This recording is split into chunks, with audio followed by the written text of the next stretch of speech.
बाल संस्कार शाला मार्गदर्शिका, लेखक ब्रह्मवर्चस्व। आइए आपको कहानी सुनाते हैं। साथियों, विषय कहानी का सत्य ज्ञान के समन्वय में सन्निहित है। महाराजा सम्राट ब्रह्मदत्त ने सुना कि उनके चारों पुत्र विद्याध्ययन करके लौट रहे हैं, तो उनके खुशी का ठिकाना न रहा और स्वतः जाकर नगर द्वार पर उन्होंने अपने पुत्रों की अगवानी की और बड़ी लाड़ प्यार से उन्हें राज प्रसाद ले गए। राजधानी में सर्वत्र उल्लास और आनंद की धूम मच गई, किंतु हवा के झोंके के समान आई वह प्रसन्नता एकाएक तब समाप्त होती जान पड़ी जब चारों पुत्रों में परस्पर श्रेष्ठता का विवाद उठ खड़ा हुआ। पहले राजकुमार का कहना था, मैंने खगोल विद्या पढ़ी है, खगोल विद्या से मनुष्य में विराट का ज्ञान होता है, इसलिए मेरा विद्या सर्वश्रेष्ठ है। सत्य असत्य का जितना अच्छा निर्णय मैं दे सकता हूं और कोई नहीं दे सकता। दूसरे राजकुमार का तर्क था कि तारों की स्थिति और उनके स्वभाव का ज्ञान प्राप्त कर लेने से कोई ब्रह्मा नहीं हो जाता। ज्ञान तो मेरा सार्थक है, क्योंकि मैंने वेदांत पर आचार्य किया है।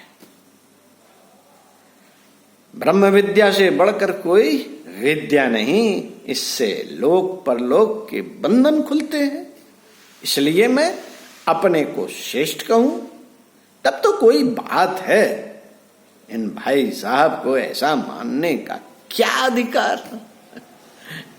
तीसरे राजकुमार का मत था, वेदांत को व्यवहार में प्रयोग न किया जाए, साधनाएं न की जाएं, तो कहने वाला वाचिक ज्ञान मात्र से कोई प्रयोजन सिद्ध नहीं होता। देखने वाली बात यह है कि अपने सामाजिक जीवन में कितने व्यवस्थित हैं। मैंने समाज शास्त्र पढ़ा है, इसलिए मेरा दावा है कि श्रेष्ठता का अधिकारी मैं ही हो सकता हूं। चौथे रसायन शास्त्री राजकुमार इन सब की बातें सुनकर हंसे और बोले, बंधुओं झगड़ो मत। इस संसार में श्रेष्ठता का मापदंड है लक्ष्मी। लक्ष्मी, तुम जानते हो मैंने लोहे और तांबे को भी सोना बनाने वाली विद्या पढ़ी है। पारद को फूंक कर मैं अलौकिक औषधियां बना सकता हूं और तुम सबकी विद्या खरीद लेने जितना अर्थ उपार्जन कर सकता हूं। तब फिर बोलो, मेरी विद्या श्रेष्ठ हुई कि नहीं? श्रेष्ठता सिद्ध के अखाड़े के चारों प्रतिद्वंदियों में से किसी को भी हार न मानते देख सम्राट ब्रह्मदत्त अत्यंत दुखी हुए। सारी स्थिति पर विचार कर एक योजना बनाई। उन्होंने एक राजकुमार को पतझड़ के समय जंगल में भेजा और किशुंक तरु को पहचान कर आने को कहा। उस समय किशंकु में एक भी पत्ता नहीं था। वह टूट खड़ा था। सो पहले राजकुमार ने यह ज्ञान प्राप्त किया कि किशंकु एक ऐसा वृक्ष है जिसमें पत्ते नहीं होते। अगले माह दूसरे राजकुमार गए, तब तक कोपलें फूट चुकी थी। तीसरे माह उसमें पुष्प आ चुके थे और चौथे माह फूल फलों में परिवर्तित हो चुका था। हर राजकुमार ने कुसुम की अलग अलग पहचान बताई।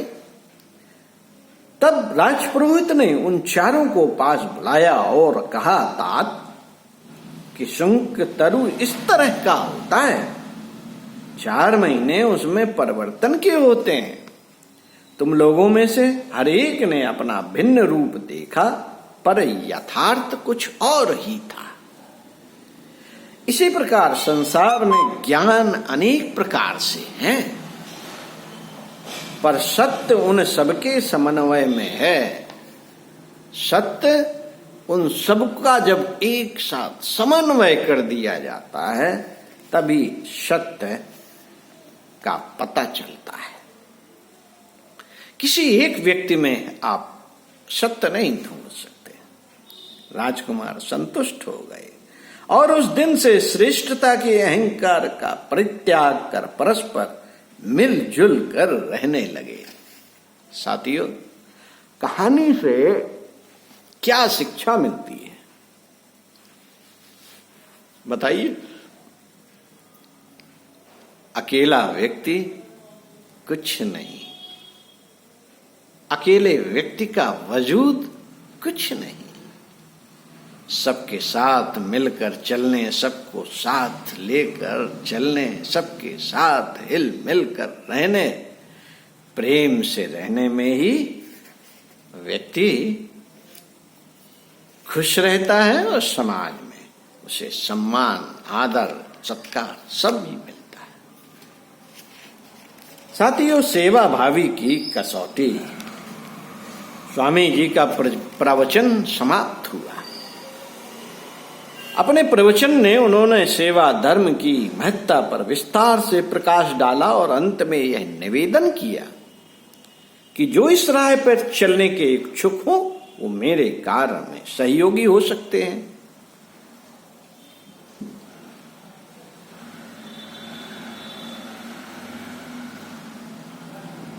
सभा विसर्जन के समय 2 व्यक्तियों ने आगे बढ़कर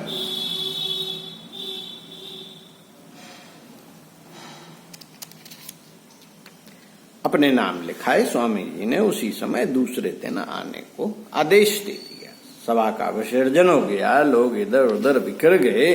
दूसरे दिन सड़क के किनारे एक महिला खड़ी थी। पास में घास का भारी ढेर किसी राहगीर की प्रतीक्षा कर रही थी।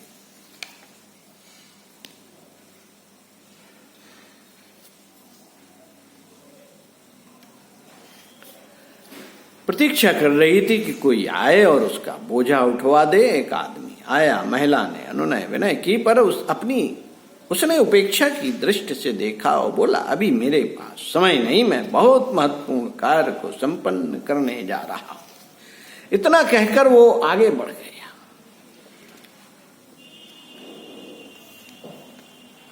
आगे बढ़ गया। थोड़ी ही दूर पर एक बैलगाड़ी दलदल में फंसी खड़ी थी। गाड़ीवान बैलों पर डंडे बरसा रहा था, पर बैल एक कदम भी आगे न बढ़ पा रहे थे। यदि पीछे से कोई गाड़ी के पहियों को धक्का देकर आगे बढ़ा दे तो बैल उसे खींचकर दलदल से बाहर निकाल सकते थे। गाड़ीवान ने कहा, भैया आज तो मैं मुसीबत में फंस गया हूं, मेरी थोड़ी सहायता कर दो। राहगीर बोला, मैं इससे भी बड़ी सेवा करने स्वामी जी के पास जा रहा हूं, फिर बिना इस कीचड़ में घुसे धक्का देना भी संभव नहीं है, अतः अपने कपड़े कौन खराब करे। इतना कहकर वह भी आगे बढ़ गया। और आगे चलने पर उसे एक नेत्रहीन वृद्धा मिली, जो अपनी लकड़ी सड़क पर खट खट कर दयनीय स्वर से कह रही थी, कोई है क्या जो मुझे सड़क के बाईं ओर वाली उस झोपड़ी तक पहुंचा दे। भगवान तुम्हारा भला करेगा, बड़ा एहसान होगा। वह व्यक्ति कुड़कुड़ाया, क्षमा करो माँ, क्यों मेरा सगुन बिगाड़ती हो? तुम शायद नहीं जानती, मैं बड़ा आदमी बनने जा रहा हूं, मुझे जल्दी पहुंचना है। इस तरह सबको दुत्कार कर वह स्वामी जी के पास पहुंचा। स्वामी जी उपासना के लिए बैठने ही वाले थे। उसके आने पर वह रुक गए। उन्होंने पूछा, क्या तुम वही व्यक्ति हो जिसने कल की सभा में मेरे निवेदन पर समाज सेवा का व्रत लिया था और महान बनने की इच्छा व्यक्त की थी? जी हाँ, बड़ी अच्छी बात है, आप समय पर आ गए। वह अपने जीवन में क्या कर सकता है? उस व्यक्ति ने हंसते हुए कहा, स्वामी जी,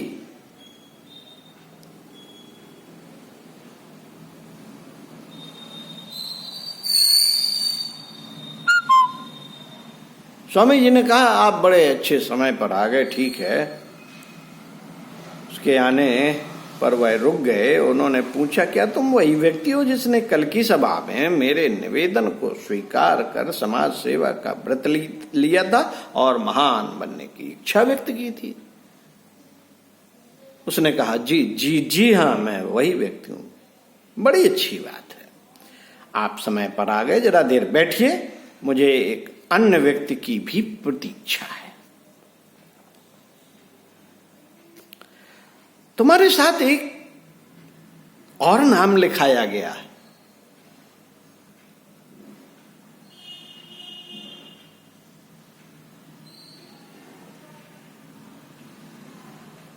जिस व्यक्ति को समय का मूल्य नहीं मालूम, वह अपने जीवन में क्या कर सकता है? उस व्यक्ति ने हंसते हुए कहा, स्वामी जी उसके व्यंग को समझ गए, फिर भी वह थोड़ी देर और प्रतीक्षा करना चाहते थे। इतने में ही दूसरा व्यक्ति भी आ गया। उसके कपड़े कीचड़ से सने थे, सांस फूल रही थी। आते ही प्रणाम कर स्वामी जी से बोला, कृपा कर क्षमा करें महाराज, मुझे आने में देर हो गई और घर से तो समय पर निकला था, पर रास्ते में एक बोझा उठवाने में एक गाड़ी वाहन को गाड़ी का पहिया कीचड़ से बाहर निकालने में तथा एक नेत्रहीन वृद्धा को उसकी झोपड़ी तक पहुंचाने में कुछ समय लग गया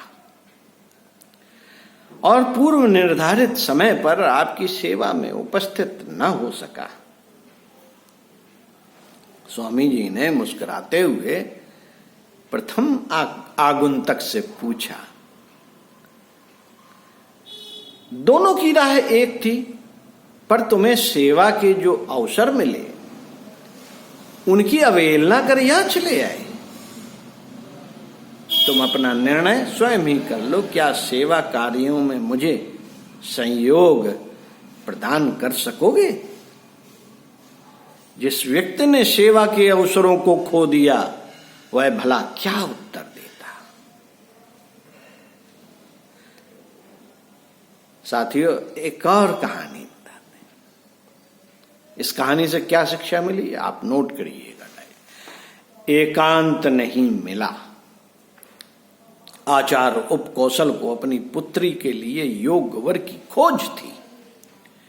उनके गुरुकुल में कई विद्वान ब्रह्मचारी थे, किंतु वे कन्यादान के लिए ऐसे सत्पात्र की खोज में थे जो विकट से विकट परिस्थितियों में भी आत्मा को प्रताड़ित न करे। परीक्षा के लिए सब ब्रह्मचारियों को गुप्त रूप से आभूषण लाने को कहा, जिसे माता पिता क्या कोई भी न जाने, माता पिता भी ना जान पाए, ऐसे बात कही गई। सब छात्र चोरी से कुछ न कुछ आभूषण लेकर लौटे। आचार्य ने वे आभूषण संभाल कर रख लिए। अंत में वाराणसी के राजकुमार ब्रह्मदत्त खाली हाथ लौटे। आचार्य ने उनसे पूछा, क्या तुम्हें एकांत नहीं मिला? ब्रह्मदत्त ने उत्तर दिया, निर्जनता तो उपलब्ध हुई, पर मेरी आत्मा और परमात्मा तो चोरी को देखते ही थे। बस आचार्य को सत्पात्र मिल गया और जिसकी उन्हें खोज थी।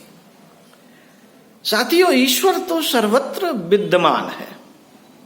देखने वाला कभी अनुचित कार्य नहीं कर सकता। जो ऐसा देखता है कि ईश्वर सब जगह है, वो अनुचित कार्य नहीं कर सकता। अनुचित कार्य चाहे जिसने भी आदेश दिया हो, नहीं करना चाहिए। गुरु की आज्ञा होने पर भी नहीं करना चाहिए। बार बार सुने और चिंतन करें, मनन करें, डायरी में महत्वपूर्ण बातें नोट करें। ओम शांति।